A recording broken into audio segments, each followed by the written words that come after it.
Hey guys, how are we today? I'm so glad to see you guys. It's so good to see you, Miss W. How are you? I love you bunches. And you too, Van. How are you? It's good to see you too. There it goes. I started to say I don't know what to do if I've messed it up somehow. How are you guys? I he's got a mind of his own sometimes, we know that. I do have one update to tell you guys. About Emily Pike. Remember the San Carlos Apache tribe? They're offering a $75,000 reward for her homicide, for who did that and everything. Hey hippie chick, how are you? It's good to see you. Well, the FBI is now offering their own $75,000 reward. So if you know anything, please contact them. I will leave all those numbers in my description box. I forgot to do that before I started. So now there's a total of $150,000 reward for her. We really, really need to do an update about her, you guys. She was found, it's been since Valentine's Day that she was found, you guys. And remember, she was identified, I believe it was around the 26th. So it's been all this time without any answers for her family. And, I don't even think we've even gotten to go over what I found out about the 18 months leading up to her death, you guys. It was absolutely awful. And that's what we're going to talk about today, too. It's more girls going missing from group homes, you guys. Oh, Hippie Chick says there's also a new law coming into Emily's law. I don't think I heard about that. Um, I'll have to look into that too so that we know all that we can about her and spread as much awareness as we can about her, you guys. Hey Tony, good afternoon. How are you? Um yeah, I didn't check anything today, so I'll have to check that out, hippie. I sure will. Um they This time what we're going to talk about, you guys, is a it's a group home in Michigan, and I have to kind of watch what I say because we don't want to get sued, you feel me? But I'll tell you all the allegations and you guys can make up your own mind, right? I do have a short video to show you at the beginning, and on Facebook they have a whole lot. But you guys, earlier today I found a where they have to show their money that they bring in and things like that, and it's millions and millions. And I don't know. I just don't feel good about it at all, you guys. It's really, really gross. But first, what I want to show you guys to get this out at the very beginning is at the on my ticker today. It has the information. This is in Michigan, so if you've seen Tamaia or have any information, please contact the Dearborn Heights Police Department. 313-277-6770, your local police department, or 911. And I'll show you guys her. She's an absolutely beautiful child, you guys. Absolutely. Um, Let me show you guys. I'm still getting a little used to Restream. By the time I get this one down pat and figured out, you guys will have switched to something else. They'll be getting on my nerves by then. Um, so this is her, you guys. It says on 422, Tamaia Jones ran away from the Vista Maria home for girls in Dearborn Heights and has not been seen or heard from since. Tamaia is 13 years old, black female. She is approximately 5 feet 3 inches tall and weighs 130 pounds with black hair and brown eyes. She was last seen wearing khaki skinny jeans, a tan top, and had a red hairpiece. I know I need to make that bigger for you guys. Let me make it bigger and then I'll show you just a picture. This is, I only have one picture of her, you guys. Um, and that's the one that I have here, but I have it a little bit bigger here. Absolutely beautiful child. And that's all I know, you guys. That's all I know. They said that she was being transferred from another facility and she ran out of the car as soon as it stopped, but she was on Vista Maria property. And this is what Vista Maria looks like in Dearborn Heights, Michigan. I reckon that that's close to Detroit. Um, and let me read you what they said in their statement. It says Vista Maria has a 142-year history of providing residential care, mental health services. Oh, that's okay, Brett. It's good to see you. No problem. This place has many, many buildings, and on their website it says that they offer foster care, adoption, and it says that they offer sex trafficking, rehabilitation, mental health. Um, but the part, and they have a whole bunch of buildings there, but the part that Tamaia was going to, it's for girls, I believe, age 11 to 17. So almost exactly like Emily's group home in that aspect, you know. Hey, Trista, good to see you. I know. I hope you have a good day at work. We're going to have to find a new time so that Trista can participate with us. They've changed her hours at work some. And I had to start an hour later today than usual, guys. I was waiting on a phone call, but they still haven't called me back. So I'm gonna have to get on to them and call them back tomorrow. But so yeah, she was going to the part where it's age 11 to 17 girls, I believe. And it says right here of providing residential care, mental health services, schooling, foster care, adoption, and adoption services for youth, as well as transitional and independent living services for girls 18 through 24 through referrals from the state for young people dealing with issues such as neglect, abuse, and human trafficking. The safety and well being of the youth and families we serve is our top priority.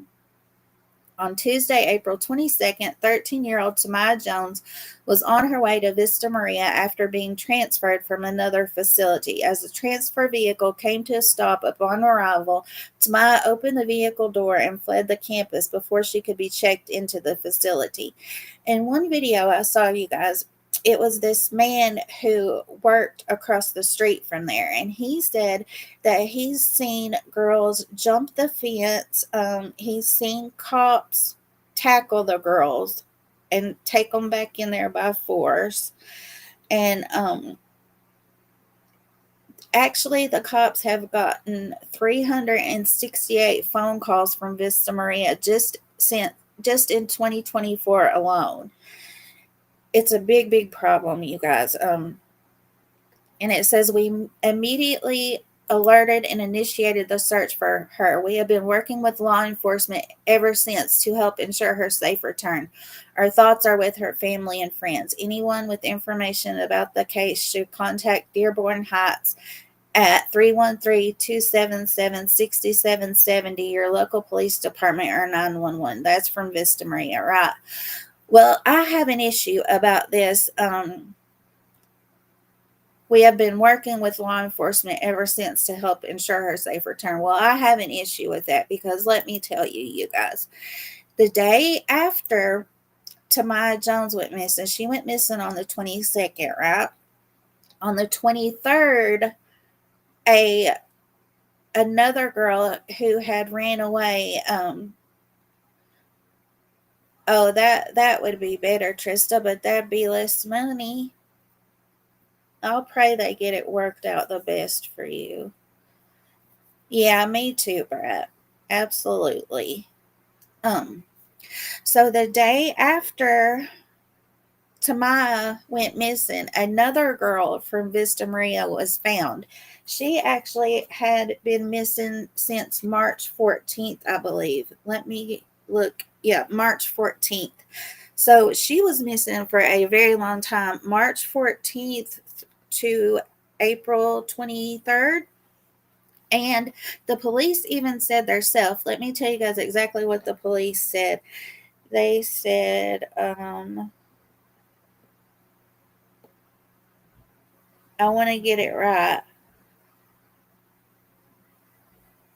Let me see here.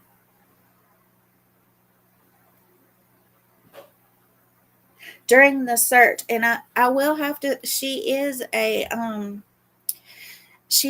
victim. The girl that they found, she is a victim of sex trafficking, and so I don't want to put her picture out there. But I do have to tell you guys, I'm just going to call her T, but in some of the videos we watch, they do say her name, and I do have to go in to some background about her. But this is what the Dearborn police said about when they were searching for T. It says Vista Maria were not forthcoming with personal property and information that would have assisted investigators on the case and have not been cooperative in disclosing vital information in a timely manner. So the Dearborn police said that Vista Maria were not forthcoming in helping them find T, right? T going missing brought out a lot about Vista Maria, and I'm glad. I'll tell you guys more about T because she's the type of girl. There's hundreds of T's that need help, and this place could help them. But from what I'm hearing from former employees, even current employees, they're not doing the best that they could. But first, I want to show you guys. Let me see here. Okay, yeah, I'll show you guys this little video about Vista Maria to try to get to show you just a little bit more about them to give you a better idea. And it does. There is one girl that is on here, and she does talk about how Vista Maria has helped her. So I do want to be fair about that, guys. And I will share the link so that's okay, Aaron. Thank you so very much. I know this is the picking up the youngins time, so no worries, guys. Okay. Vista Maria started in 1883. They moved to this campus here in Dearborn Heights in the 1940s. They bought this campus from Henry and Clara Ford for $1, and what a difference that it's made. We're talking about girls who have been uprooted from their families because of some abuse or neglect. We have young women who are looking for their independence, but they can be homeless or have aged out of the foster care system.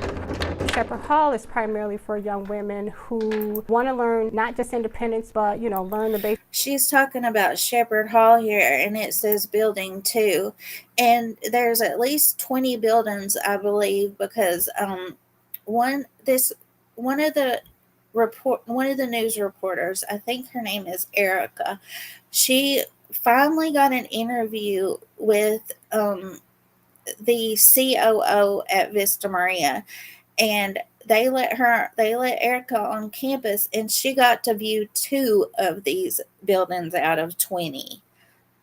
So that kind of says something, in my opinion, when we hear from the former residents and things like that. But I did want to tell you all that. And the basic skills of budgeting and cooking and, learning how to do their laundry. And it may be, doing driver's training. Some of those skills that, typically our parents or some supportive adult would have taught them. So you feel prepared now going out on your own? Most definitely, more than ever right now, because I've been in the program for a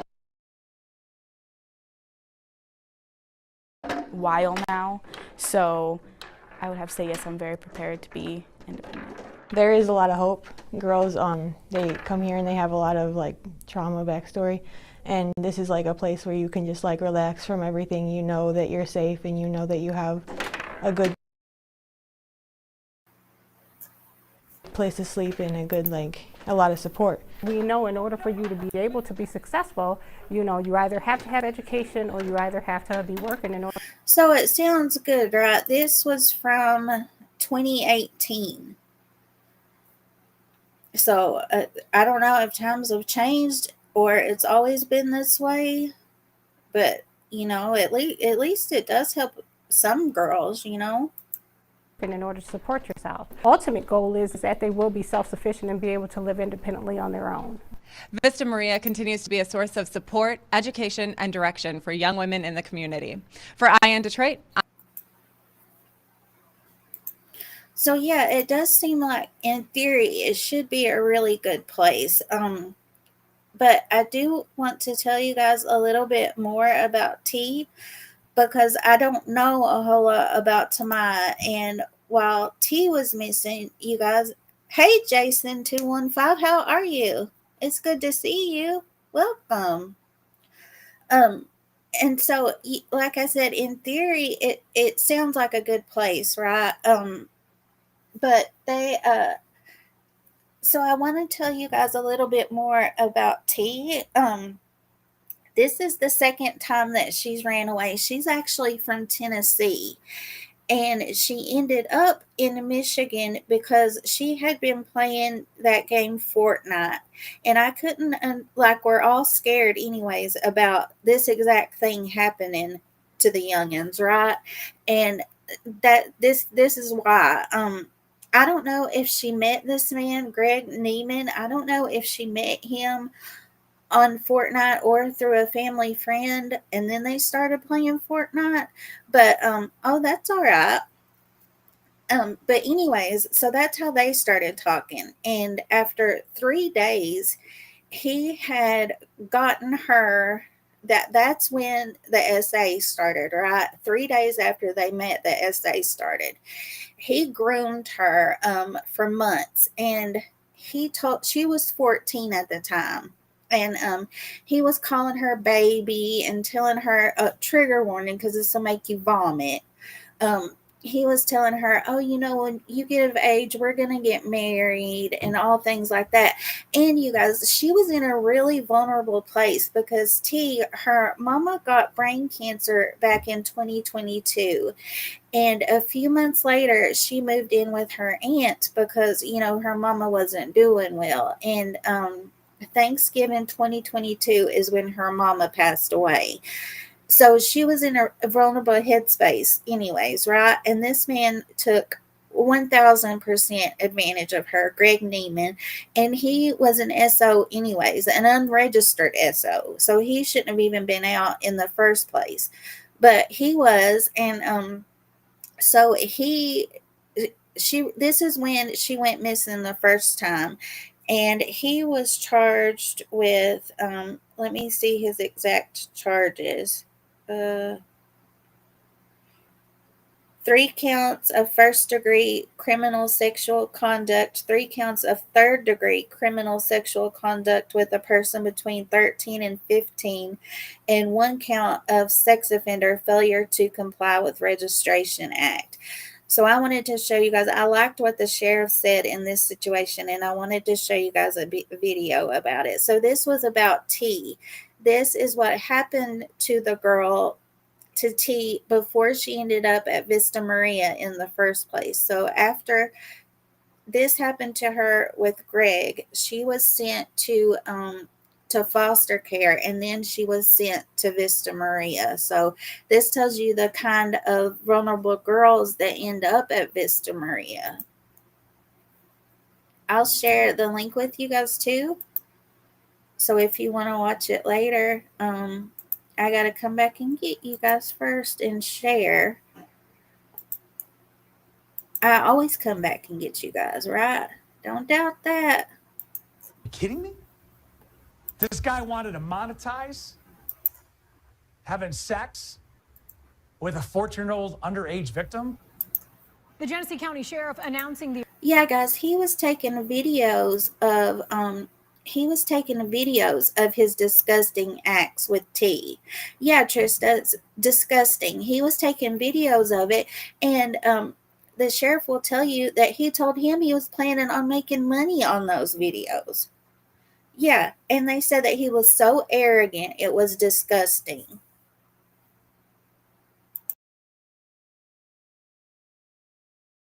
Announcing the arrest of a man accused of recording the sexual assaults of a teenager. Videos the sheriff says he wanted to sell. Sheriff Chris Swanson says he found his victim over a video game. TV5's Lanita Brooks is in the studio with more. Lanita? Yeah, Meg, 36-year-old Gregory Neiman has been charged for sexually assaulting a 14-year-old girl. It all started with the video game Fortnite. Neiman, who is a repeated offender, met the victim via a family connection in Grand Blanc. Genesee County Sheriff Chris Swanson said Neiman groomed the victim for months using alcohol. I don't want you guys to worry because this happened in February of 2024. He was charged, and in March of 2024 he pled guilty, and he's facing 10 to 15 years in prison, which should be a lot more in my opinion, but at least he's not out on the streets to hurt another T, you know. Alcohol and CBD gummies. He used alcohol. He used CBD gummies to get this victim addicted almost. And this victim would call and ask for more gummies and more gummies. And what would he bring? More gummies.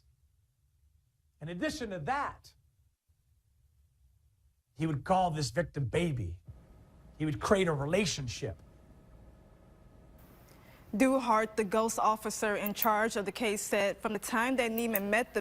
And I looked up what this ghost means, you guys, and it means Genesee Human Oppression Strike Team. So that's what that means. Victim, it only took 3 days for the sexual assault to begin. Neiman and the victim would meet at an abandoned place where he would sexually assault her. Swanson said Neiman would videotape the assaults with the intent to sell them for money. He's cocky. He's arrogant. He thinks he's untouchable, and he doesn't think he's doing anything wrong. Is the worst part about it. You know, it's normal to him to do that, and it took him 3 days. Neiman faces 7 felonies and is being held on a $50,000 bond. Neiman is... So that's how T ended up at Vista Maria in the first place. And then she went missing on March 14th from the same place of Tamaia. And that's why I did this live, to get out Tamaya's information. But with T, I want to tell you guys a little bit more about what happened with her, because some of the videos that we're going to watch has to do with both of them, T and Tamaia. And something that that kind of makes me angry, you guys, is a lot has came out about T. There were her grandpa came on video, her aunt came on video, and they offered an $8,000 reward. And with Tamaia, none of that has happened yet. There was a press conference. The Dearborn police did a press conference when she first went missing, and then they did a press conference when she was found, of course. But I didn't even find where the Dearborn police did even a Facebook post for Tamaia until she'd been missing 2 days already. And it's just not okay. But now when T went missing, people started coming forward about Vista Maria and all of the well, like I told you guys, the Dearborn police said that Vista Maria didn't even help them a whole lot when T went missing. They withheld evidence that could have helped them locate her. And guys, a big thing that came out with T when she went missing was there was an investigation into Vista Maria. A 26-year-old male had been fired a few months prior, and he was accused of SA with 2 girls, and one of those was T. Hey, Sunday, how are you? It's so good to see you. So one of those girls was T. So there's at least one other girl that this man is accused of assaulting. He's a staff member there.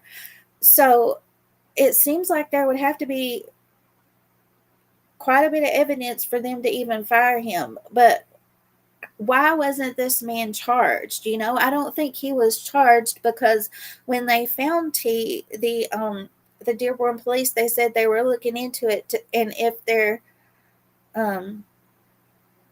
you know, they were looking into everything. So the first video that I want to show you guys about all of that is let me see here. So she went missing on the 14th, right? T did. And then on the 18th, this is the video that came out. So 4 days later. And this is where I got the title for my live. They describe it as a living hell. They describe Vista Maria as a living hell. Let me come back and get you guys.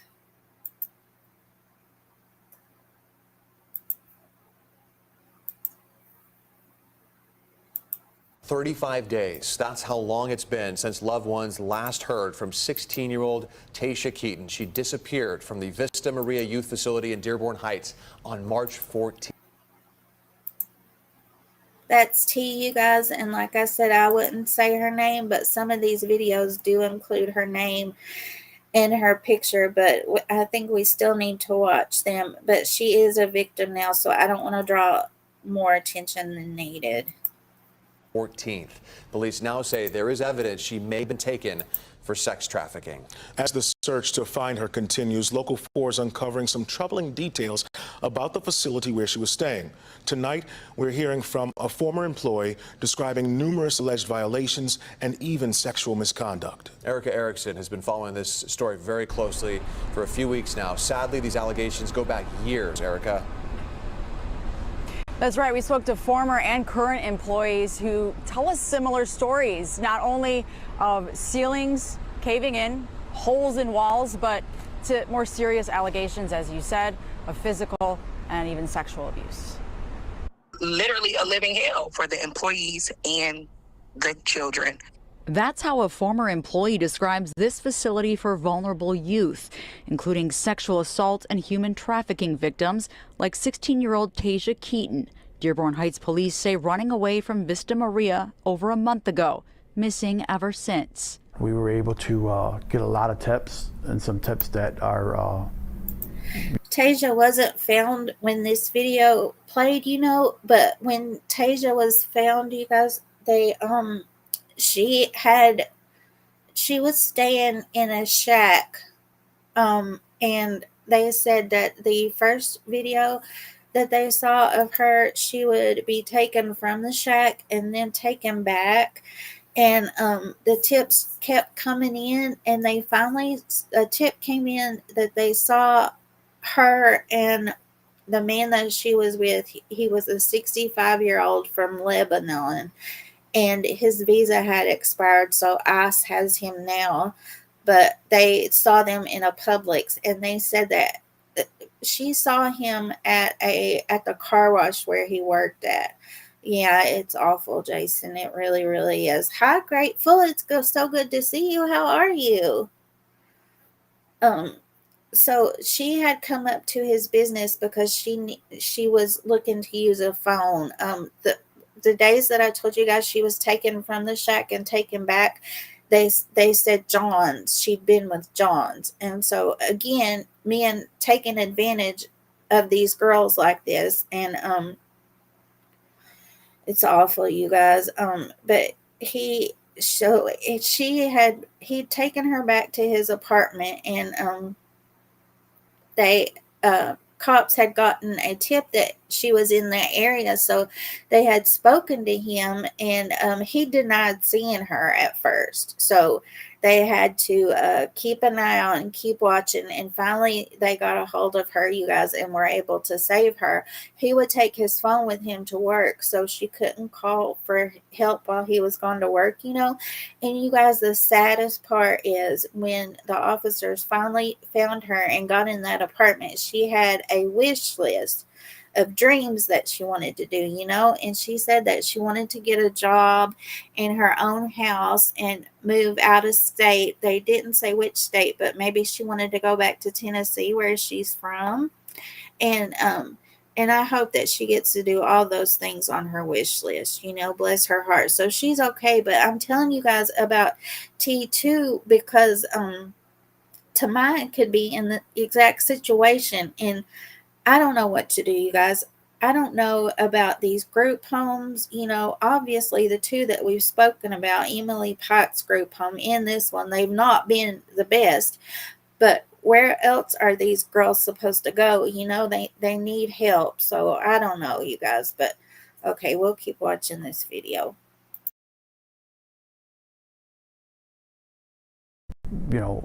Leading us in the right direction. And while the search for Tasia intensifies, so do concerns for teens and staff here, after police say they've had 368 calls to the place in just the last year.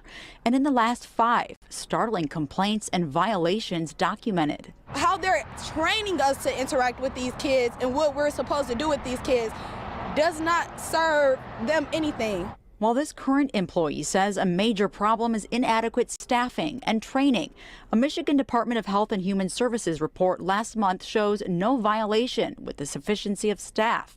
However, the last several years show multiple violations of inappropriate physical contact. This report from 2 months ago showing one staff member allegedly hitting a resident in the face 5 times, and the facility then failing to report the incident. Other repeated violations include staff.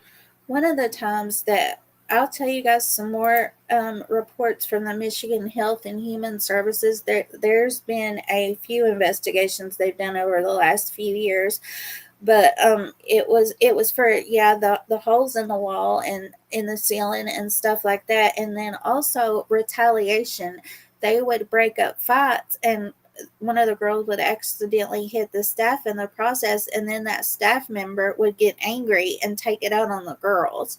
And then I think it's in another video that we're going to watch, a former staffer said that the men's staff at this place would groom these girls, and then when they age out, they would still continue a relationship with them. It's absolutely disgusting, you guys. And I'll show you guys what the COO says too. Staff failing to call 911 during a health emergency, multiple violations of inappropriate restraints, and various threats. A resident, according to this report, sent to the hospital last month after she says a staff member punched her in the lip and choked her. Now is more so a mental health facility or a lockup, a mini lockup, than it is a residential. There's no structure whatsoever. The girls run that place. Other repeated violations include black mold, sexual conduct between residents allegedly due to staff, quote, not paying attention, and sexual conduct between male staff and teen residents. A lot of men groom them, and they still have relationships with these men outside of Vista Maria once they age out. Local 4 learning of 2 active investigations involving a former male employee and 2 residents. Tasia Keaton may be one of them. And if the allegations are true, we will seek out a warrant request for this individual. Now this current and former employee begging the state to step in. What do you want to see done? I want them to go in. See, he said if that investigation is true, they'll seek a warrant out for that 26-year-old individual. Well, why hasn't that already been done? This male was fired a few months ago from the facility, and I don't know if they've said it here, but he was seen on video taking one of the girls in his personal vehicle. So T, the girl that ran away and has been found, and another girl, I don't know who the other girl is yet, but if he was fired a few months ago, why don't the Dearborn police act like they just now found out about it? That's not right. And really ask themselves, would you allow your kid to live in this? Vista Maria needs to be investigated inside and out. Start with the girls that sleep, eat, and breathe inside of Vista Maria daily. Both employees we spoke to said they were worried about retaliation coming forward, but they were more worried about the girls in the facility. Meanwhile, Tasia Keaton is still missing. If you have information, there is a reward being offered. That number to call.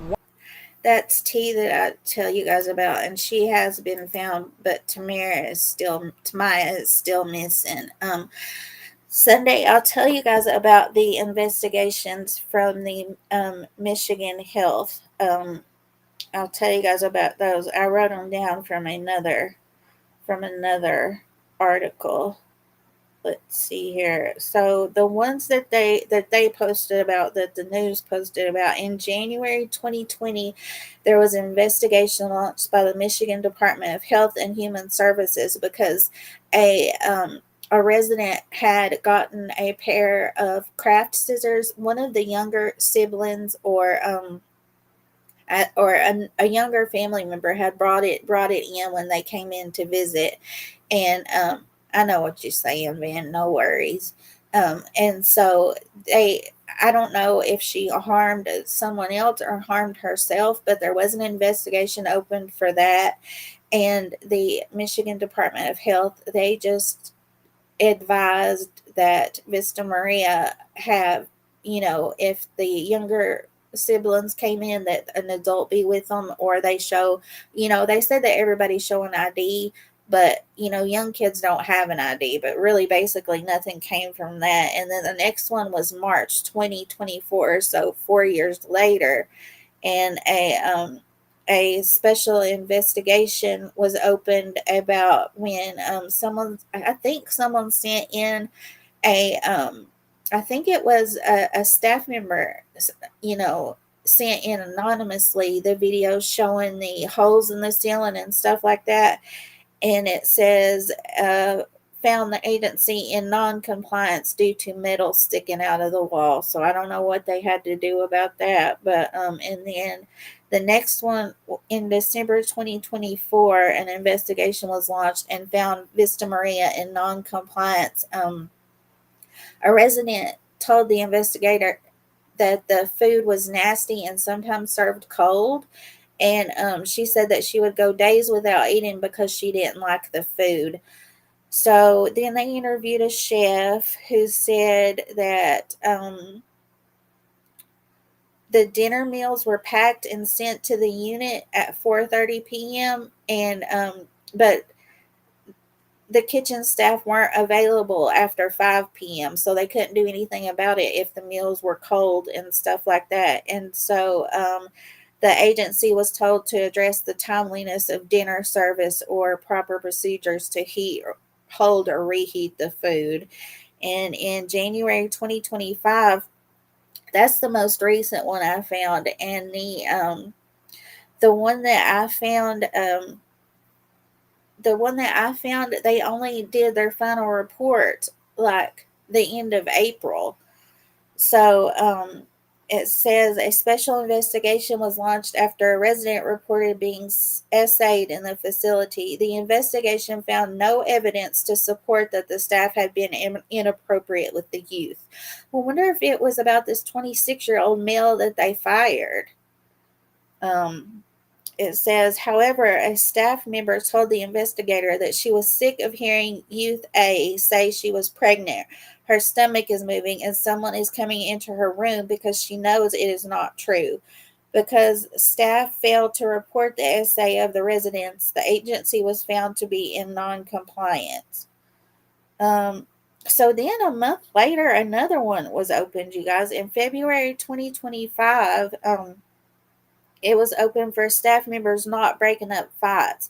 They were found to be in compliance about that one, though, and they were allegedly breaking up the fights. And this is the report that was dated 4/24/25. So a day after T was found to be safe, and 2 days after Tamaia went missing. So I don't know about that, you guys. So that's the reports that I found, but obviously something else needs to be done. I have a few more videos. I have another video of a former resident. Let me find that one for you guys. 421. Let me see here.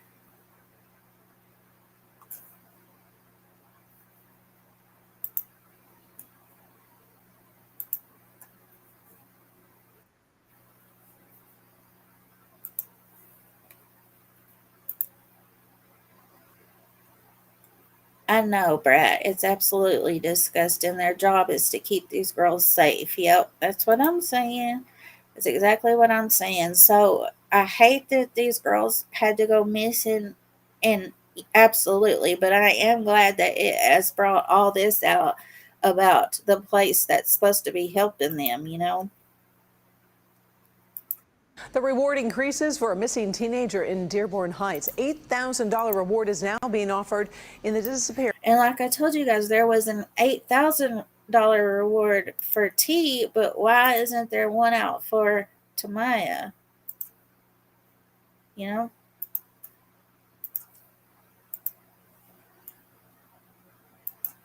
Disappearance of this young lady, 16-year-old Tasia Keaton. She reportedly ran away from Vista Maria over on March 14th. It's a facility for vulnerable youth and was last seen on March 17th over at a gas station. Surveillance video near Beach Daily and Joy Road caught the teen at that point. Now, meantime, more people are coming forward against the facility.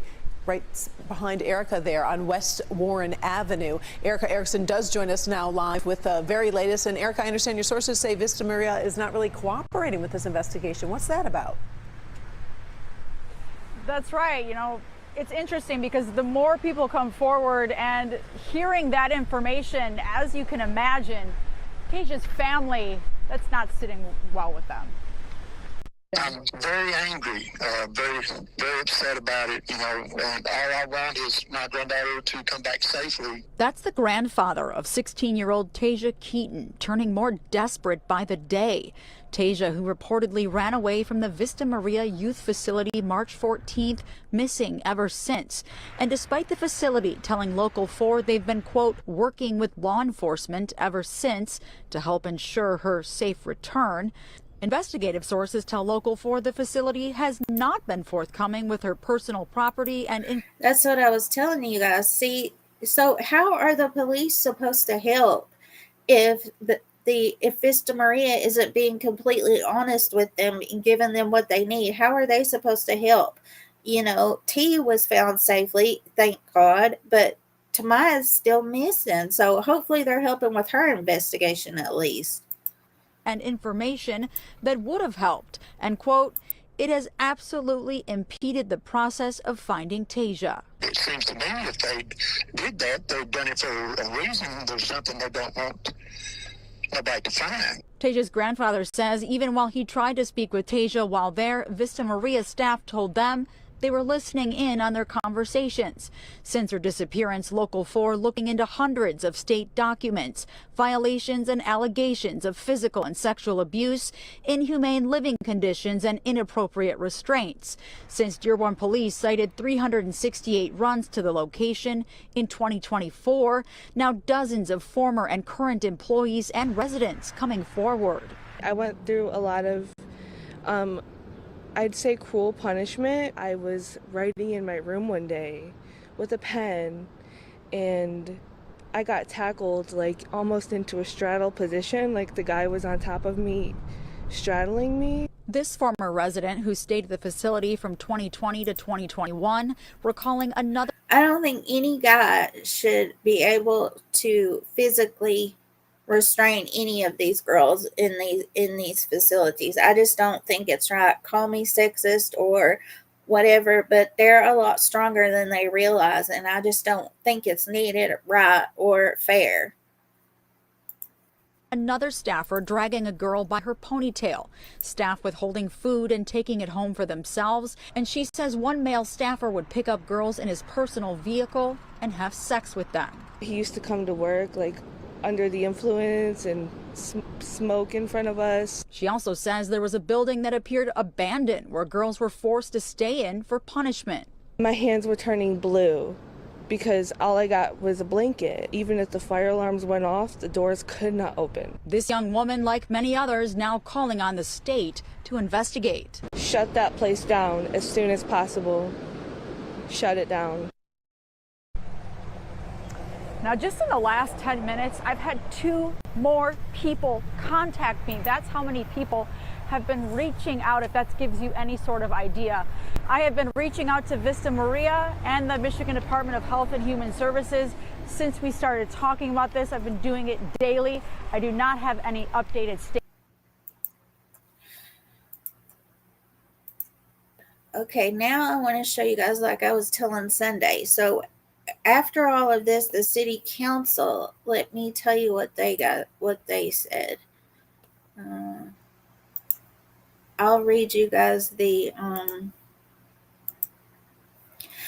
they I'll let you guys watch this video in a few minutes, but this is the email that they sent. I could only get a snapshot of it from one of these news reports. I couldn't find it just by itself, but this was on April 27th, and Tamaia went missing on the 22nd, and T was found on the 23rd. So, after all that, it says the city of Dearborn Heights City Council is deeply concerned about the ongoing issues at your facility.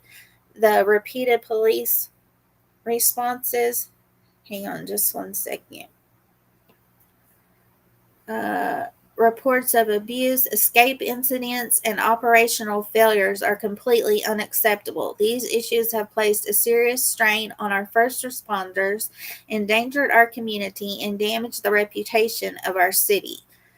The City Council of Dearborn Heights is demanding immediate action. Specifically, we are requiring a full report detailing all recent incidents involving public police response, abuse claims, and escapes from your facility.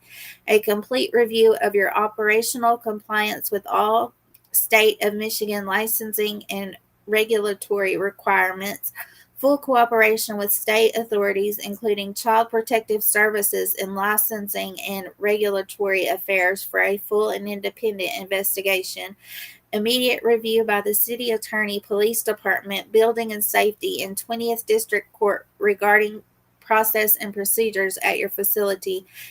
We will also request a review of the certificate of occupancy and any licenses issued by the City of Dearborn Heights.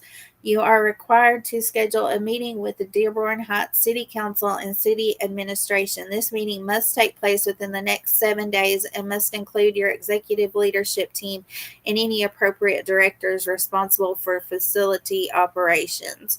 So this was on the 27th. So it's been 7 days. So I've tried to see if I could find if they did do all of this stuff and meet with the city council, but I can't find anything else about it. Vista Maria, the COO, she did give an interview. Let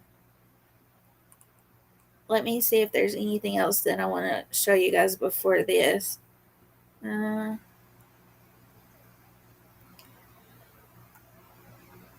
me see here.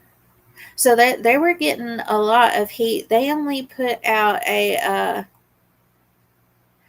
22nd, you guys, they didn't even put out a that's the same day that Tamaia went missing. They put out a statement that day, but they didn't even mention her. They only mentioned her 3 days later. They were still trying to take care of the tea incident before they got in too much trouble.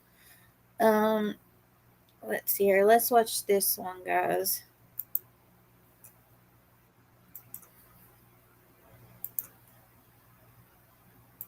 A 13-year-old girl is missing tonight. Police say she ran away from Vista Maria in Dearborn Heights. Tamaia Jones is the second girl to disappear from this same facility, which is supposed to provide a safe space for girls and women, providing treatment services and support programs. Thanks for joining us at 6. I'm Ty Steele. And I'm Kimberly Gill. Now City Council is calling for an investigation. Meanwhile, a man is under arrest after police say they found another girl who ran away from Vista Maria at his house. Erica Erickson joins us live. And Erica, so what can you tell us about that man? Well, we first heard the man denied seeing the teen, police say, and now they say he could end up being deported as charges could come later this week. We need to be able to get this right. We can't keep going up there. Kids can't keep coming up missing from there. While police in Dearborn Heights continue to unravel the disturbing case involving this 16-year-old missing for nearly a month from the Vista Maria facility for girls. Local 4 learning the 62-year-old man she was found staying with near Warren and Inkster last week worked at a car wash nearby. This is not a good area, in my opinion, you guys. I'm obviously not from there, but that Warren and Inkster, that road, I don't know if you guys have heard of London Thomas. I was looking into her case just on my own time, and I haven't spoken about it anywhere, but she was a teen who was, I think she was 17, and her boyfriend was like 23, and she went missing in that same area. And she was unfortunately found deceased, and her boyfriend and his mom were arrested, and then they were released just for lying to police. I still need to look into that. A lot of things I look into on my own time, guys, and I just don't come live about it. But it was that same, I saw that same road sign, so that's what makes me think that it's not a very good place for girls, young girls. Nearby is now detained by ICE, is from Lebanon and had been here on a temporary work visa that had recently expired. Charges likely once police are able to speak with the teen, now receiving psychological care. All the evidence that we recovered from the scene, we believe to be some type of sexual assault that took place. Now as another teen, 13-year-old Tamaia Jones, missing since Friday. Police say running from Vista Maria before even being processed. They leave this facility and they end up somewhere. Yeah, she ran before she was even processed, you guys. So what did this baby know about this place? She knew that she wasn't even going to go. I'd say that there's all kinds of, they hear about these things and heard about how bad it was, and she didn't even want to go in my opinion. Somewhere in Detroit, because it borders Detroit. And after hundreds of police runs to the location and allegations of physical and sexual abuse, poor building conditions, inadequate staff and structure, City Council stepping in, sending out this email to Vista Maria leadership. Every single day, runs, people are escaping. And that was that email that I just showed you guys. That's where I got it from. I had to blow it up. That's all I could do, guys. It's a good facility to have in our community. It supports the youth, the vulnerable people, but we also got to make sure their safety is, is up kept too, and they're in a safe facility and a safe environment. City Council giving the facility 7 days to respond, demanding a discussion with their whole team, review of their certificate of occupancy, and calls including police and fire. And we want an independent investigation through Laura and the AG's office. I'm happy that everybody in the community is involved now, and they see the problems that we're having there. They all want to, all hands on deck right now to try to get this right. Now, City Council says those 7 days started yesterday, but they say they did already hear from Vista Maria, and so have we. They did send us a news statement that says, in part, quote, "We are always willing to meet with our elected officials to talk about the important work that takes place here and ways we can work together to..." Okay, I don't want to hear that. I'll show you guys the, but what about when T went missing in the first place back in March? And they wouldn't help. Now they're just willing to help after all this, I'll show you guys what they say. There is a video. There is a longer video where the COO gives. We'll start watching that one, and then I'll speed through it to the important parts. And I've showed you guys what I've shown you, and I did show you the good video at the beginning where some girls are helped from here, but it seems like the bad ways outweighs the good, in my opinion.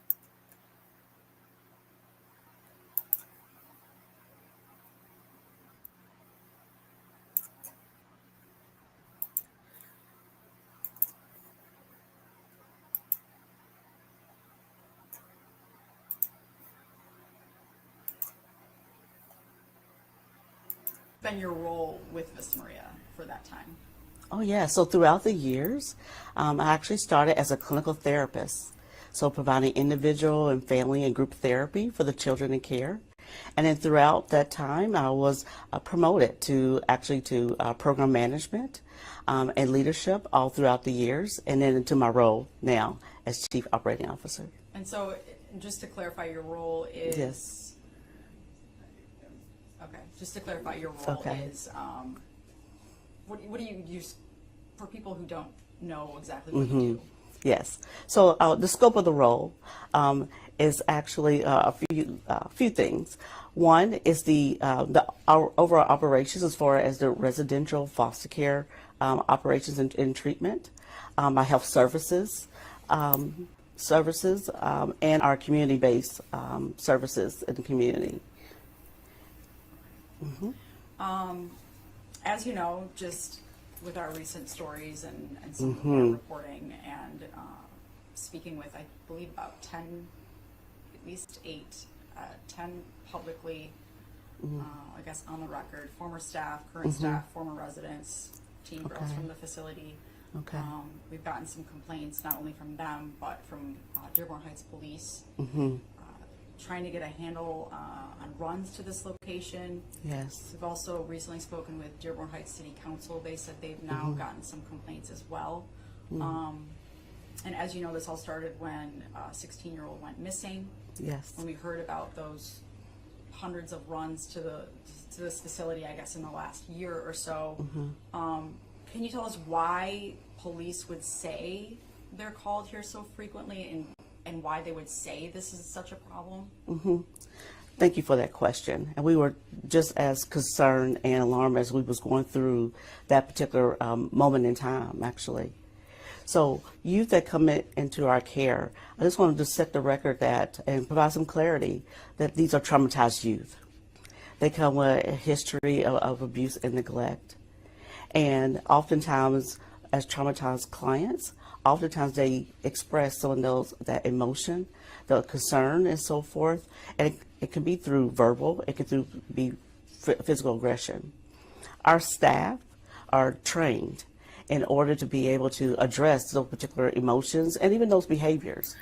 Okay, what did we just hear from former staff and current staff? They both say that they're undertrained. And I'm not for sure if I'm going to make you guys sit through I'm not going to make you sit through all of this. But then she goes on and they ask, well, what is the training? And she's like 40 hours. That's just 1 week. That's one work week. You know, I think that you need more training than that. And especially, like, she has to tell us that they're traumatized youth. We know that. We absolutely know that. And is she excusing their behaviors? Like, is she saying, it makes me think that she's saying that their reports, the 10 people that have came out and spoken to the news, they're traumatized girls, so they shouldn't be taken seriously. That's how I feel, is what she's saying. And I don't appreciate it. Oftentimes when it exceeds that capacity, it is difficult to maintain. And so therefore we will seek outside assistance. At that time, it was the Dearborn Heights Police. We did express our concerns, and we even had meetings with them twice in 2024 to even express and even try to problem solve. We want to be good community partners, and we do very important work here. And so we do need the assistance of Dearborn Heights Police and others to be able to make sure that this work continues. In order for us to protect our staff and our kids, we have to do this together. Do you think there's a security issue here? The security issue is very important for us to make sure that our youth and our kids and our staff are safe. It's important that for our campus that we protect them from those from the outside, meaning when you come to our campus, only those who are allowed visitors and family and staff are allowed to come to our campus. That's very important so that we know exactly who's on our campus and who's interacting with our clients. It's about the privacy and concern and the safety and the safeguard of our kids and staff. So are you saying you don't think there's a security issue, a problem? The security issue is what we do to take care of our campus, and I think we do our appropriate job to make sure that all staff and youth are safe. Current and former staff members allege an extreme, you just said that I think from what you just said, you believe that your staff is adequately trained, but we do have current and former staff members saying they don't feel trained, and there's actually lack of staff. There's not enough staff to cater to the children here with such needs, you know, with trauma and things like that. First of all, what is your response to that? Yes. So one thing regarding our training. So for any of our new hires that do come in, let me start there. They receive 40 hours of training. That training consists of on trauma-informed care, restorative approach, crisis prevention and intervention, motivational interviewing, any of those particular topics that are evidence-based. Hey, Nate. It's so good to see you. How are you? Okay, Brett. You have a good day. Thank you for coming by. We're watching this lady. She's the CEO of Vista Maria, and two girls have gone missing since March there. One was found, thank goodness, but the other is still missing, Tamaia, Nate. And so there's been 368 calls for service here, and we've listened to former staff and current staff say that the male staffers that groom the girls when they age out, they continue relationships with them. A 26-year-old staffer had been fired a few months ago for having inappropriate sexual relations with the other girl that went missing who's found, and another girl. So there's a lot of bad going on here, and this is the lady that runs the place that we're listening to. Hey, Pops and Sass, how are you? That's okay. No, I don't think they say that. They never give an answer to that. Yeah, but that's what T's Papa said. He said that they absolutely did listen in. Um, yeah.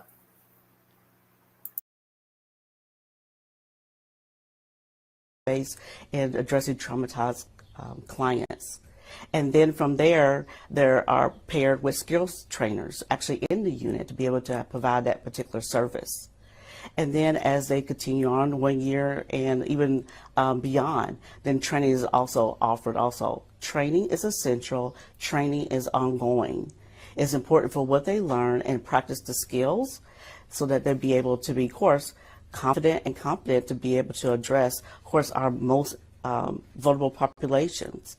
With our staff, this is, again, important work, and it's hard work. And it takes a certain individual to definitely be dedicated to be able to handle these acute behaviors that our kids may demonstrate from time to time. Not all the time. You are able to be able to handle their emotions appropriately too, and that's through the help of our staff. So you said training is offered. Is it mandatory after a certain amount of time? Yes, it is. We do have mandatory. Sunday, she just said that, remember I said earlier it felt like she was blaming, like they can't be taken seriously because they're traumatized youth. Well, then she just said that they do act good sometimes, but that's on account of their staff, not the hard work that the girls put in themselves. You know, ooh, I didn't like that either. This lady just hits me all wrong all the time. Mandatory training. All of the training that I just indicated to you is mandatory, and then those that are offered after is mandatory also. So there's a certain number of hours each employee has to do. Per year? Per year. Okay. It's annual. And you said it does take a certain individual to deal with some of these, Yes. some of these girls and women. Can you tell us the hiring process and the qualifications for new hires? Sure. So with each of the particular roles, especially for those who are working directly with our youth. So a background in social work or mental health counseling or any from the child welfare aspect, it will be ideal of our candidates as they are interviewed. They interview from, questions, behavioral questions, in order to discern the right fit for that particular role. We also describe exactly the type of work that we do and provide that through orientation and through our onboarding to ensure that we have the right staff that's providing the direct care for our kids. Are there any certain degrees that are required? For a particular role, yes, a bachelor's degree for our interracial staff or as a youth counselor is very appropriate, or it could be an associate's degree in that particular area. It has to be associated, of course, with the field that we are treating. That's mental health, right, and child welfare. Are there any staff working here without those degrees? We have a different position called youth coach. And so a youth coach is not required to have that particular degree, but we also suffice that with the level of training, which I've emphasized before. And so that gives also opportunities for folks that I know that may not have that particular degree, but also have the competency skill set to still to be able to be effective with our youth. And I'm going to get into some of the disturbing allegations that we've heard. from every staff member that I've spoken to, and Okay. every single former resident that I've spoken to on record. And I also have a list of violations. These are documents here if you want to take a look. One of the common allegations between all of them is sexual misconduct, sexual relationships between staff and younger residents. I guess, what is your response to these allegations and to some of these violations seen here? Okay. So one, I just want to, emphasize and report for any allegations that we are aware of. One is that we do report. It has to be. We report to Child Protective Services. We will report to law enforcement. Any of those entities, that's what we obligated to do. We are mandated reporters.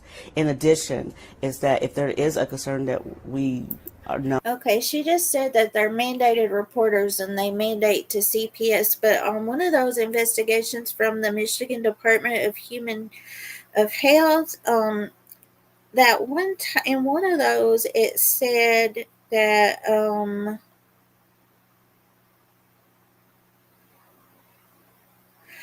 staff failed to report the suspected abuse of the residents. The agency was found to be in non-compliance, and that was in January 2025. So obviously they don't report everything, right? Are known and so forth. We will safeguard. Number one, that's our protection, and safeguard our top priority with our youth. And if there's anything that we need to follow up on, we would do so immediately. Cooperate with the investigations, provide any information. This is a serious concern. We do not take that lightly. And I want to make sure that is very clear. And what we do in protection, Vista Maria has been here for 142 years, serving this community and youth and families. We are dedicated and always have been and been very committed. And I think that's very important, that anything that is that comes to our attention, that we do respond. What is the process when a violation is found and terminating a staff member versus suspension regarding these kinds of allegations? So if there is any allegation and anything that is reported to us from the state of Michigan as far as a investigation and so forth, we follow up and follow through whatever that correction of action is. It could be up for that employee, yes, that may include termination. Again, is a safeguard of our children, and what we do immediately to respond if there is such an investigation and it yields such results. Is there anything done after the employee is perhaps terminated to ensure that they're not contacting the resident after? Is there any policy in place or? So for any employee that is terminated, they are not to have any contact whatsoever. So there are important aspects or policy procedures that we will follow to ensure they do not have access to campus, they don't have anything that of means that should be able to have a contact with anyone in care. Well, that shouldn't be happening, because remember T's Papa said that when he would talk to her from Vista Maria, they were always listening in on. Well, aren't they listening in to their other calls, say to staff members? You know what I'm saying? I'm almost done with her, guys.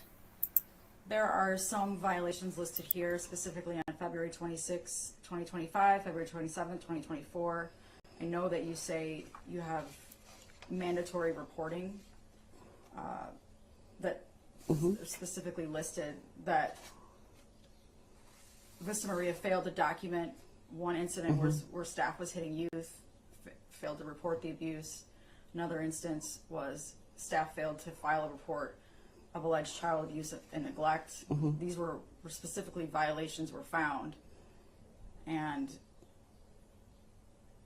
I know that you say that reporting is mandatory. But that's one of the issues that is also continuously brought up, is that Vista Maria is not reporting these allegations. So again, our policy and procedure is that we do make those reports.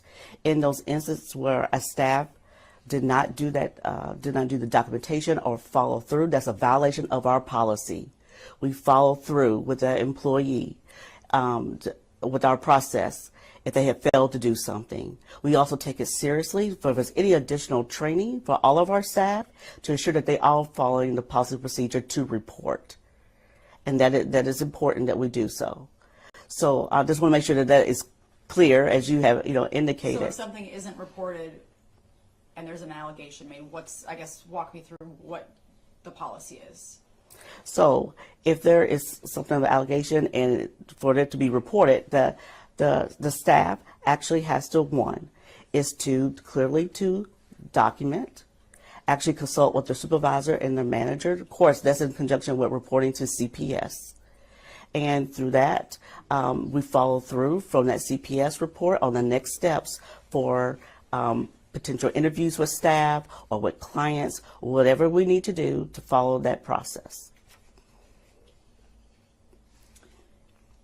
Some other accusations are improper restraints like choking, hitting, tackling, pinning her arms, injuries from improper restraints, not only from residents but also staff saying they weren't properly trained. But there's also, again, violations listed here, citing improper restraints. Can you explain that?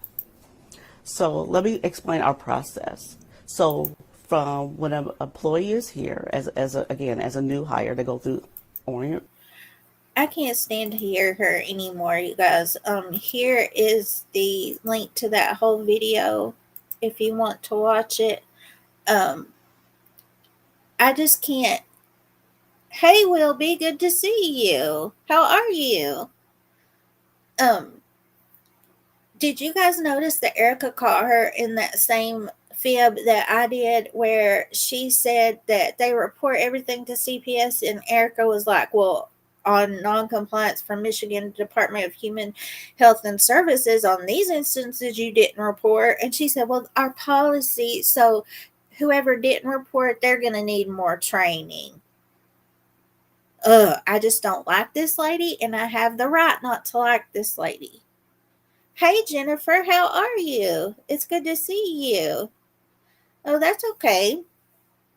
Now I want to show you guys, so that's the whole video if you guys want to watch that. But on their website, I found the money part, and I wanted to show you guys that because, let me go back up here and find it.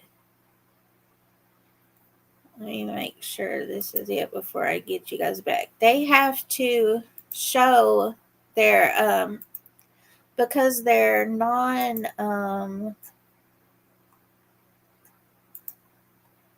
let me see here if I found the right thing. Oh, yeah, I got it. Because they're, what do you call it, you guys? Hey, Holly Sharp, how are you? It's good to see you again. What do you call those companies? Non-profits, guys. And so I think they have to post this stuff. I found this on their website, but I had no idea that this much money came into these places. And it's at the very bottom of, well, there's 8 pages here. And it's at the very last one before the last one, next to last one. So they had to put their financials, and this is 2022. And it's, at first I thought, well, am I looking at it wrong? But no, that's not a period. That's a comma. So cash and cash equivalents, 19,399,852. And then their investments, $9,590,070. And then down here where it says prepaid expenses, it's just $382,000. But it seems like their expenses, if they're bringing in this much, it seems like their expenses should be more, in my opinion.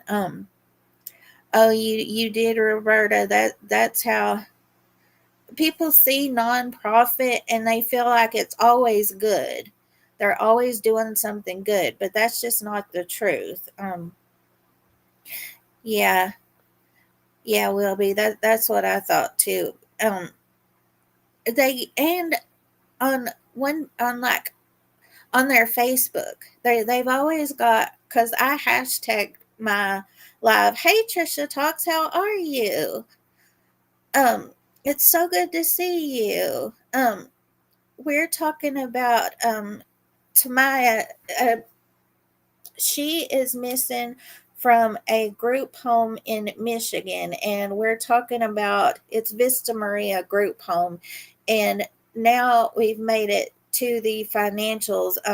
There's been so many reports of um, the police got 368 calls for service just last year alone, and there's been reports of bad living conditions, bad food, and so now we're looking at the money part of it. We just went through and oh wow, Holly, wow.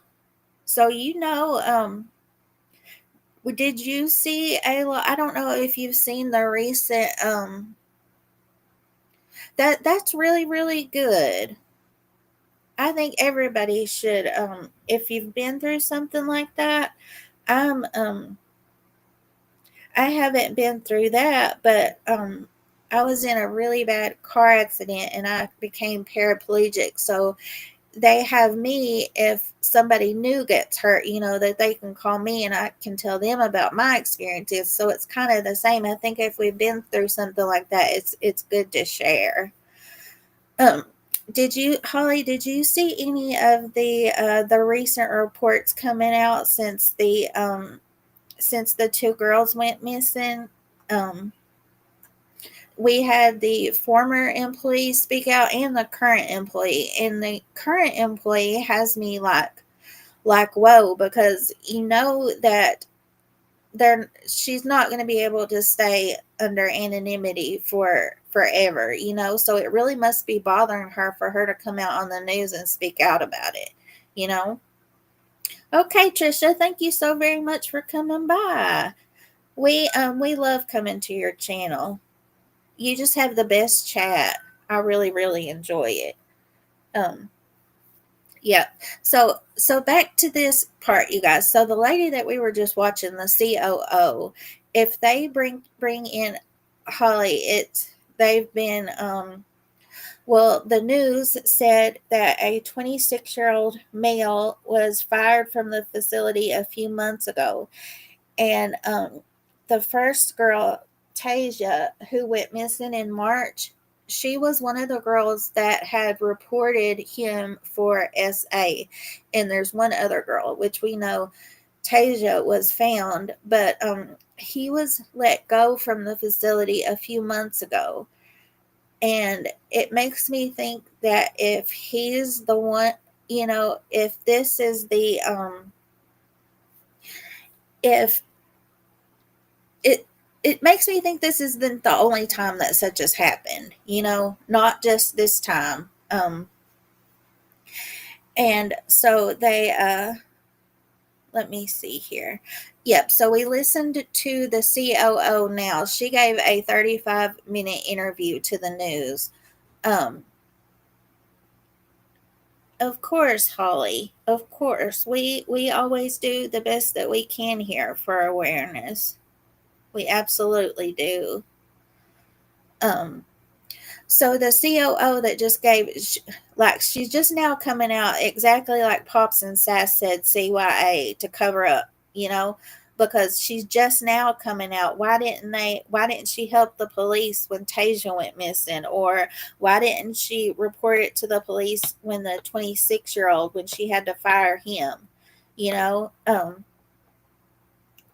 Oh wow, Pops and Sass says, I didn't know that, Mo. My uncle was in a car accident too and was quadriplegic. I have faith in so many new developments. Yeah, me too. Me too. I really, really do. They come out with so much more. I was on my way to work in 2003, and So it's been a long time, but they have come so far, even just since I've been hurt. And on my community post this week, oh guys, I post a new community prayer post every week. And if you guys ever need extra prayers, you can tell us there. Or, like I always put, if you don't want to put out your business, you can email us, or you can just put unspoken too. I'm going to drop my this is my email, so that if you want to get in my Discord, my friend Trista, she posts a devotional every day in there, but also this is her channel, and she posts the same thing on her channel every day on her community post. So you guys can see it there if you want to too. If you subscribe to her there, that would be great. She's my friend, and she's my moderator, but her work hours have changed, so she's not here right now. But I just wanted to tell you guys about that, because Pops and Sass saying faith, it reminded me of that. And I spoke a little bit about my accident on there too. I can't believe you didn't know that, Pops and Sass. I don't speak about it a whole lot, just when I think that I can give some encouragement, to others. Yeah. So the COO of Vista Maria, she didn't do all that, but she decides to come out at this time now. And I found this, and that was just, the financials and things like that. I had no idea that place. So total assets, $49 million. So that kind of makes me think too, you guys, are they in it to help, or are they in it for themselves? Let me see here. I think I think I might have one more video. Let me see. Let's see here. Oh, the COO, she did a shorter video that we can watch here. Let's see what they decided to put that was the most important. Let me come back and get you guys. Hey, MK, good to see you. I didn't see you earlier. Your name is so short. That's what it was. Oh, okay, let me see here. How are you? Yeah, and Aries, we got the shortest name, MK, and we've got the longest name, Aries. We're lucky. We're awful lucky up in here. One complaint after another focused on a Dearborn Heights facility for vulnerable girls. And today we got the chance to ask some tough questions of their leadership. Thank you so much for being with us here for the News at 6. I'm Kimberly Gill. And I'm Damon Fernandez, in for Ty Steele tonight. The case of a teenage girl who left Vista Maria and went missing for weeks put the facility in the spotlight.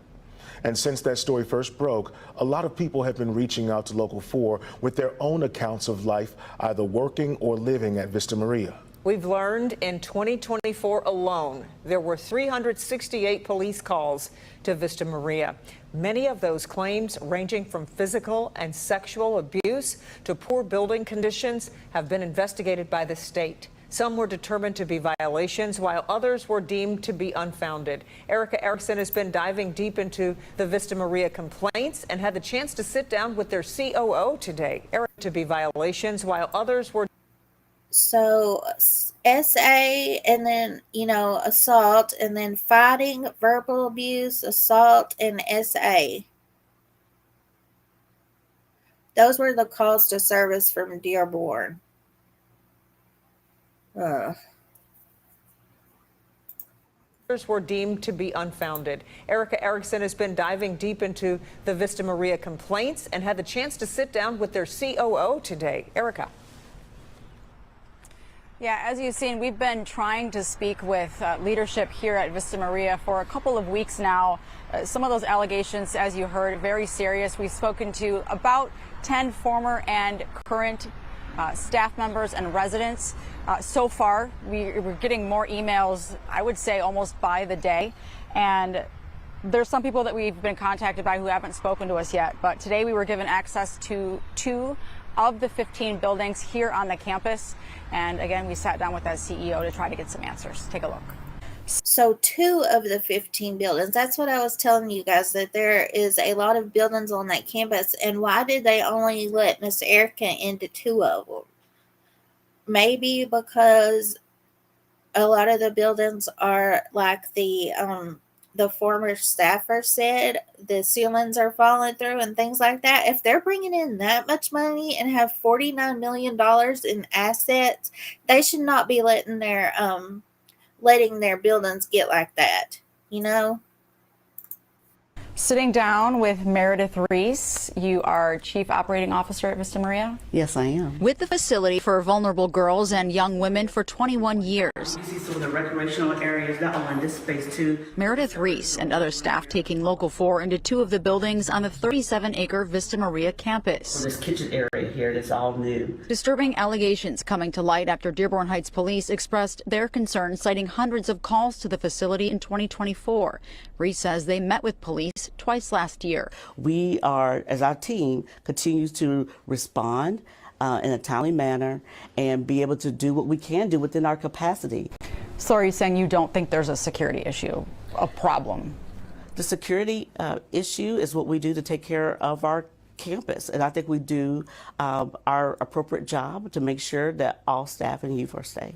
Presenting this list of violations and allegations from roughly 10 current and former staff members and residents, including inadequate staff levels, quote, jail food, improper restraints, and poor building conditions, among others, the most serious of physical and sexual abuse. One of the common allegations between all of them is sexual misconduct, sexual relationships between staff and younger residents.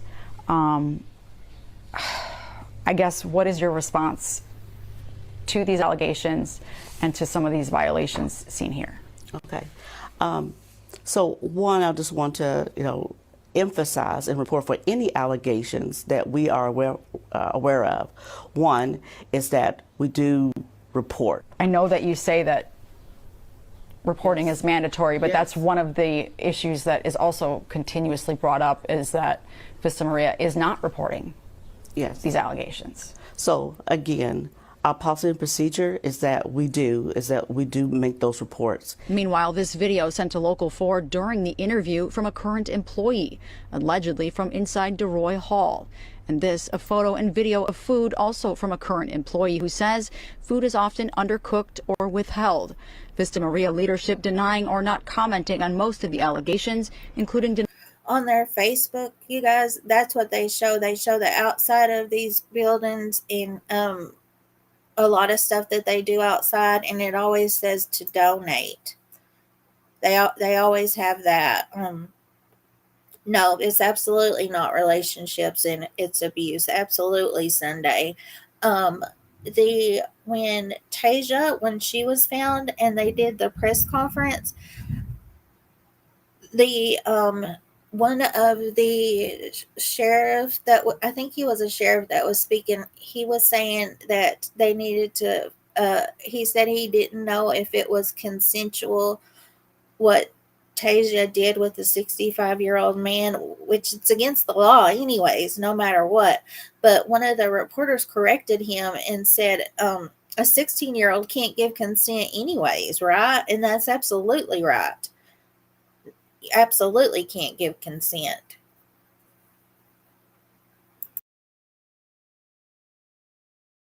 including denying medical care to staff and residents, emphasizing the safety of its residents comes first. No residential treatment facility or center is perfect. I'm not claiming that we are. Now, Reese says when she met with Dearborn Heights Police, they did change some of their policies, but I couldn't get a specific answer to that question of what policies were changed.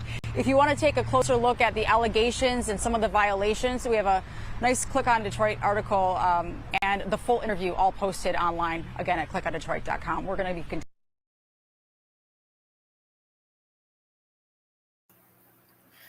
So I hope that Erica stays on this. The last day that I was able to see anything new was Monday. And then also, guys, hey Chrissy, how are you? It's so good to see you.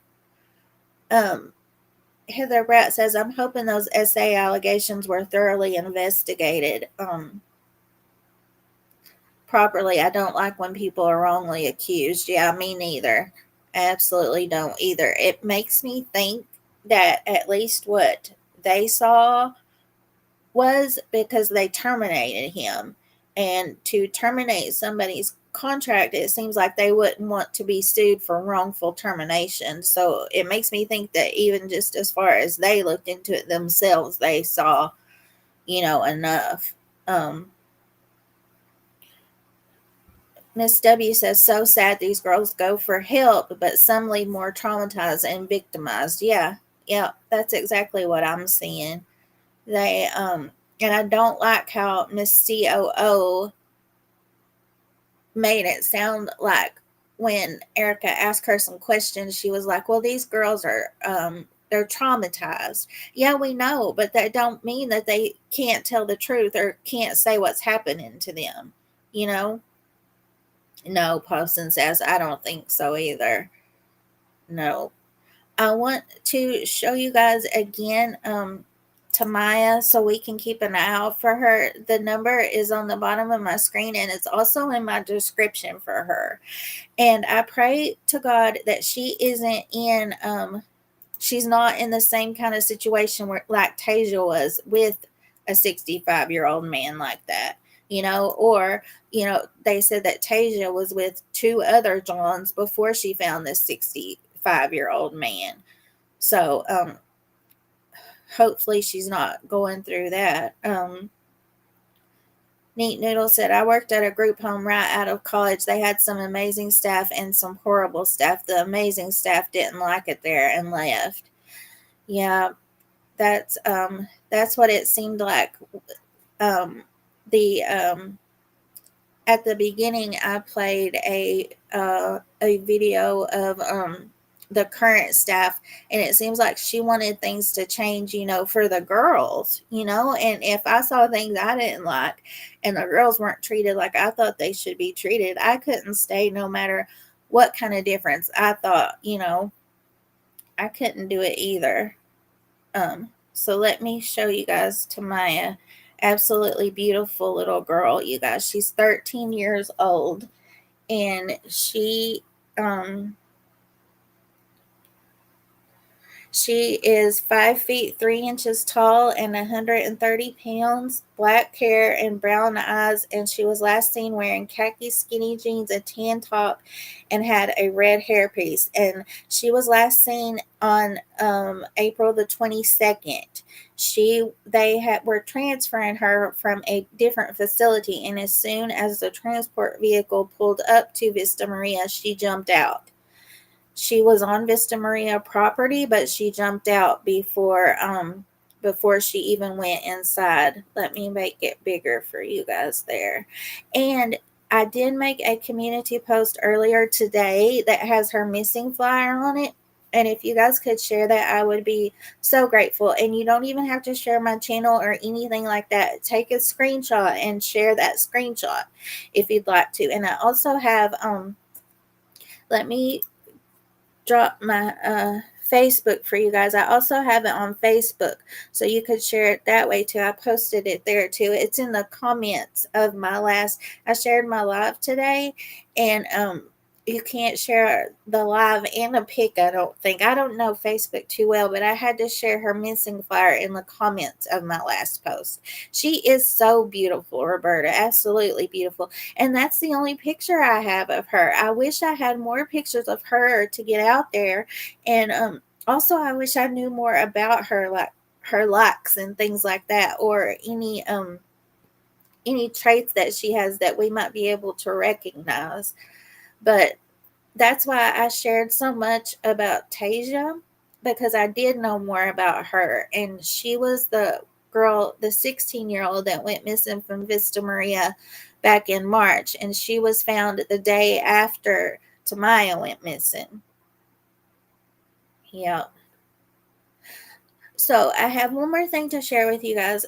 You know that I don't like to leave you guys with on a sad note. So today I have a good note for you guys. Let me find it. We always like to end on a good note. And this little girl, she was almost abducted. This man almost abducted her, but she was able to think quickly, and it was April the 22nd too, you guys.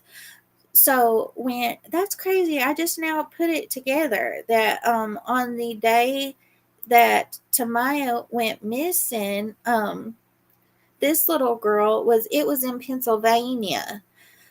It was in Pennsylvania. Oh, thanks, Miss W. That's so nice of you. Thanks, guys. I really, really appreciated it. Guys, Trisha shared my last live, and I thought that was so kind of her. And Heather Bratt, she made sure that I saw that. And I just think it's so kind, guys, because you know that I do work really, really hard to spread awareness. And it doesn't matter. Like I tell you guys, we don't need to go viral. We just need that one person, the one person that could see this missing person, or that knows the one tip that could solve the case, you know. And I don't care about my channel being shown, just my information that I share, you know. Well, thanks, Holly. That's so very nice of you. Thank you. But how crazy is that, you guys, that the happy story that I'm going to share today, she went missing on the same day. I just now put this together. That's happened a few times where we get to the good stories, and it's kind of serendipitous like that. I know, MK. I got it trained. We the other dog that I used to have up here, we named him Coco, but we haven't named this new dog yet, so we need to do that. We need to have a poll, and you guys can think of it. Yep, so it was in Pennsylvania, and this little girl's name was Ariana, and she was 16 years old too. And she was walking, it was about 7:15 p.m. Guys, this says a Delaware County. So I think that's where Granny's watching Jessica. I think she said that before. That she's from the area too. How scary is that, you guys? But this girl thought quickly, and she this man, he had a liquor bottle, a really big liquor bottle, and he was come up to her, and the first thing he said was are you scared? Well, if I'm a little girl, if I wasn't scared before that, I would be scared then. And then he starts talking explicitly to her. This older man talking explicitly to her. So she comes up on this health and wellness store, and the man was waiting outside, and his wife, they had their door open, I believe, and she said, "Is that my Aunt Rachel?" And the man outside, his name was Bill, and he said, "It sure is." And so he just went along with it. He said he just knew to go along with it. And so Ariana goes in there, and his wife Tina, which is Rachel now, they take her in and get her inside and lock the door. And that man is banging on the door. That is Chris. Yeah, that would be a good name. Yeah. So he starts banging on the door, and he gets arrested. And on this video that we watched, I think they said that he's charged with inappropriate verbal contact with the minor at first, but later he's also charged with stalking and harassment. And I have two short videos here. One shows the owners of the wellness store, and then the other shows Ariana herself. They're really short, guys. I'll come back and get you.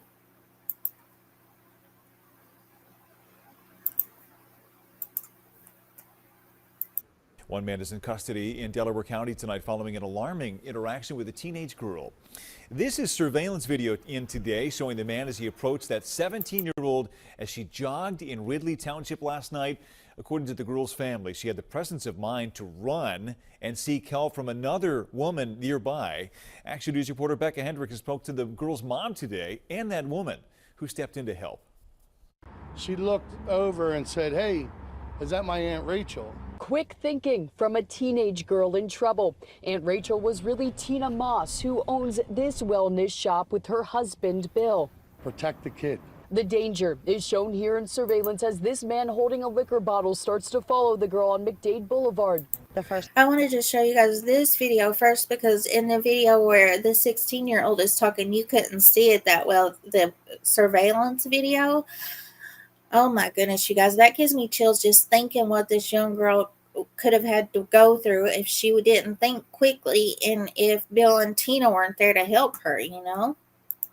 The first thing that he said to her was, "Are you afraid?" It happened Wednesday around 7:15. The girl's mom says he made more inappropriate and sexual comments. That she just thought I had to get out of the situation quick, and so she said, Aunt Rachel, and, you know, made up a name and ran over. Tina and Bill helped her get away. And this is where she got a chance to break, and she broke here.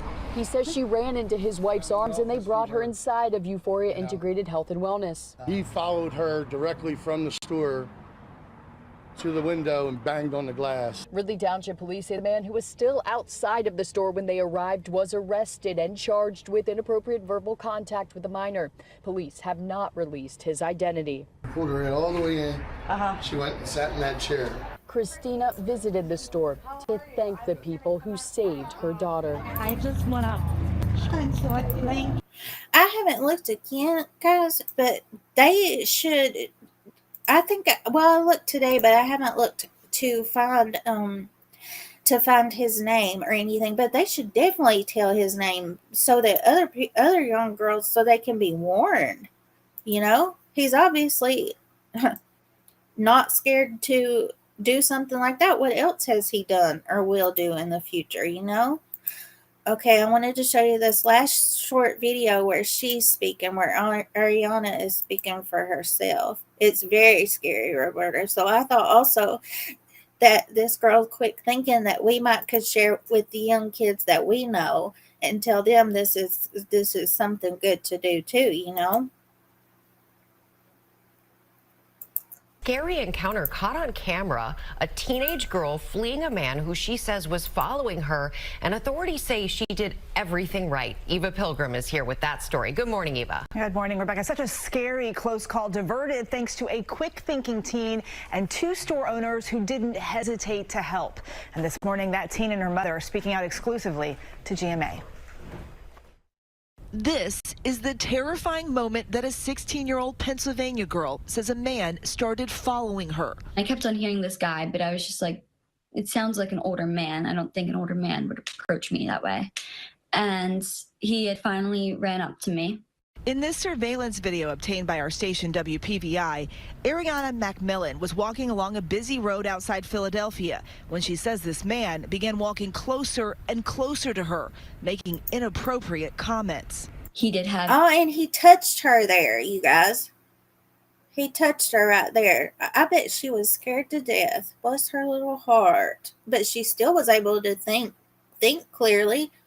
Thank God for that. A very large bottle of liquor in his hand, and in my eyes I saw that as a weapon. He pushes me a little bit. We better start walking. And in this moment I had a sense of panic in my brain that I needed to do something immediately. The teen, scared, made a quick decision, running to a nearby shop. I just was like, there's a woman there and I'm gonna run to her. I saw like someone had like a sign in like their yard or something that said something about someone named Rachel. So the name, I just went, Aunt Rachel, is that you? It distracted whatever that gentleman was trying to do. Aunt Rachel, actually Tina Moss, a shop owner, saw her running toward her, immediately played along, taking the girl inside her store with her husband, Bill. He followed her directly from the store to the window and banged on the glass. They called the police. And once they came, he still was banging on the doors and wasn't stopping. And they were trying to arrest him. The man now charged with stalking and harassment. Christina Pino grateful to those store owners who helped her daughter, visiting the shop to meet the couple. Thank you. The first video, you know, that I showed you guys, yeah, I did. Ariana hadn't come out to speak yet, and I know this it's terrifying for her, and I'm not sure that I would have even let my daughter do it, you guys, but it's good that she did speak out so that she could share her tip with other young girls, you know? Definitely. Um, guys, and I also want to share one more thing with you guys before we go. This is my friend Vanessa's channel, Nature Rocks here. She posts new stuff all the time, if not daily, on her community tab, and gives her beautiful nature pictures. And she also, I'm still waiting. She got a picture of one praying mantis baby, I think, but it's time for the other praying mantis's babies to come out. So she's still looking for them, and they were really, really cute last year. She showed them to us, and she's always given us the best facts too. She doesn't just spout facts from Wikipedia and stuff like that. It's from her memory and things that she knows, but she does double check to make sure that she's telling us right. But she has a really good channel, you guys, so I would really appreciate if you could subscribe to her too. Heather Bratt says, "Oh my goodness, she's so smart for that." I know, Bratt. I don't know if I would have been able to think of that. Me, a grown lady. I don't know if I would have been able to think of something like that so quickly, and especially when you're upset like that. Chris says, "I don't think I would have been smart enough to think of doing that." Yeah, me neither. I really don't either. So, I thought that was really, really good to share, and that we could share with the teenagers that we know, or even for ourselves, because you never know when you're going to get in that situation. Yeah, Sunday. She has a really she has an eye for photography and nature, and she shares beautiful pictures. She really, really does. Um, well, it's true, Vanessa. It really, really is true. And she answers if you have any questions about anything that you see there or nature in general. She's really, really smart, and I know she wouldn't care to answer for you, or she'll find the answer for you. She absolutely will. And not just nature, she's really, really good about weather too. You should start sharing that stuff too, Van. I would be really interested in that too. Thank you all so very much for hanging out with me today. And thank you, my friends and my moderators, for helping me today too. I know that you guys are really busy people, and it really humbles me that you come and spend your time with me here. If you guys have anything else that you think that we could bring awareness to, please don't hesitate to reach out to me by email, or leave a comment under this video. And if there's anything else that I can bring awareness to, I don't care a bit. I'm not about the big algorithm cases. I am for the and that's probably why my channel is small, to be honest. And that's okay. Like I said, we only need the one right person to see. We will share all that we can. It's for, sometimes I get interested. Like last week, I was interested in the New England serial killer possibilities. So sometimes I do get interested in the bigger cases, but that I wanted to show about each individual victim, that I could then. So I try to show things that not everybody else is showing. And Holly, I hope you have a good day too. Thank you. Thank you. Yep, please come back. I do at least one live stream a week, but you guys, I think that we're going to be doing two, because we need to talk about Emily some more, because there is a Emily Pike. There is her reward has increased, like I told you guys at the beginning, and I've done 2 live streams about her so far, and I really would like to do another one so that I can have it on my channel about so I can put out more awareness about her, because I'm really, that case really touches my heart. And hopefully you guys know I love to give the good updates. So hopefully that her killer or killers is caught by the next time we go live, and that I can give that update for you guys. Okay, I will let you guys go, and don't forget to say your prayers and take your vitamins, right? But consult your doctor before you take your vitamins, because you know what I'm saying. Don't Don't blame me for it, okay? All right. I love you guys, and I'll see you next time. Bye-bye.